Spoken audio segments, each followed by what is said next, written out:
Hey, Stephen Yanni here for Astor Auctioneer's Great Texas Mopar Horde Sale Event. This is item number 241A, a 1964 Dodge 330 four-door sedan.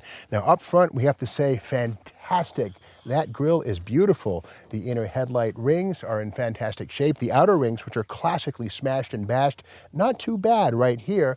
The other one is even nicer. Front bumper is looking fantastic, very nice. The hood is really nice, and again, being a 330, there's no chrome trim here. This is the basic piece. Factory stamping, no embellishments. That's good. Less is more when it comes to these early Dodge B-bodies. Okay, under the hood, there we go. Okay, this is the remains of the original 318 Poly V8, which would have had a two-barrel carburetor. No 383, unfortunately, but that's okay. Doesn't mean you couldn't put one in here. Manual steering in place. Manual drum brakes all the way around. The firewall is looking fantastic. Right along here, you ordinarily see all kinds of rust and bubbles and holes and junk, but this is a really sweet Texas car. Inner fenders are looking really good. There's no holes of any kind on either side. We go down the passenger side here, and the front fender on this one is looking really good. Let's see what we have here.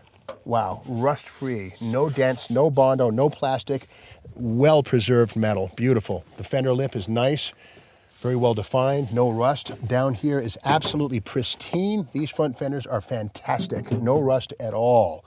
Hole for the antenna, that's the only hole in this fender. Windshield is out, no biggie, you can get those. It is a four-door, so we look down low here and no rust at all. A little bit of bubbling looking there. The magnet is attracted fully, so another 5 years that will come through, but otherwise, very solid. Inside, take a peek, we see the original rubber floor mat. Yup, that's what you got in a 330, not carpeting. The dashboard shows the 3-speed manual on the column. Yes, this is a 3-speed stick. Factory AM radio still in place. The glove compartment says Dodge 330. Indeed, that is the series number. There's a 330, the 440, the Polara, the Polara 500, and this is the bottom level car, which is a good thing because less is more when it comes to these super stock era Dodges. Now this is a four-door sedan, same basic roofline as a two-door sedan.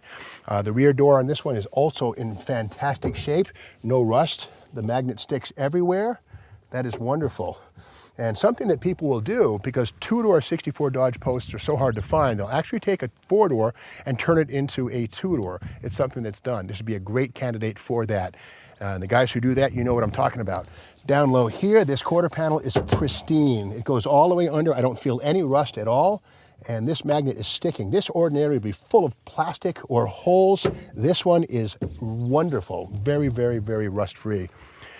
Deck lid is looking fantastic, and again, as a 330, it does not have the chrome strips here, so in other words, nothing to fill in if you're building a 330 Race Hemi or Max Wedge clone from this car or its parts. The rear panel is beautiful.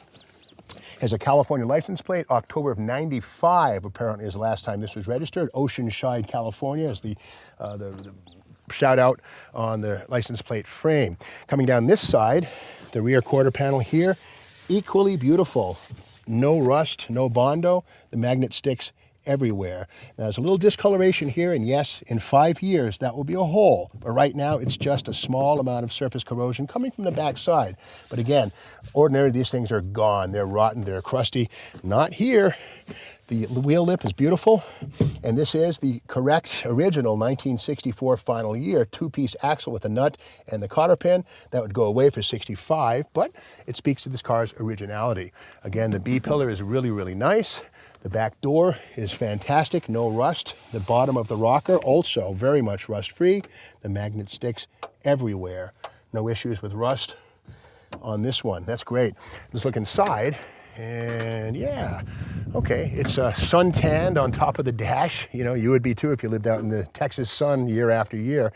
But this device right here is pretty cool. This is the block-off plate for cars that were not built with push buttons. It goes right there. It's nice to see it here.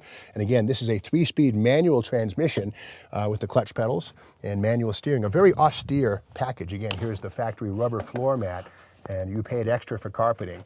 So I love this. It's a very austere, low-line car. And let's get back to, finally, the driver's side front fender. Again, beautiful. Look at that. No rust at all.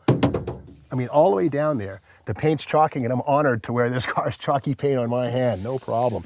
The wheel lip is fantastic. Down low here, no rust at all. And wow, item number 241A. I don't want to say part this car out, but this front clip is mint.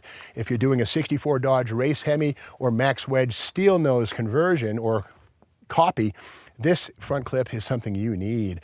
Beyond that, a lot of folks are taking these 4-doors and turning them into 2-doors and cloning 2-door Hemi sedans, or beyond all that, just making it a nice, fun family cruiser.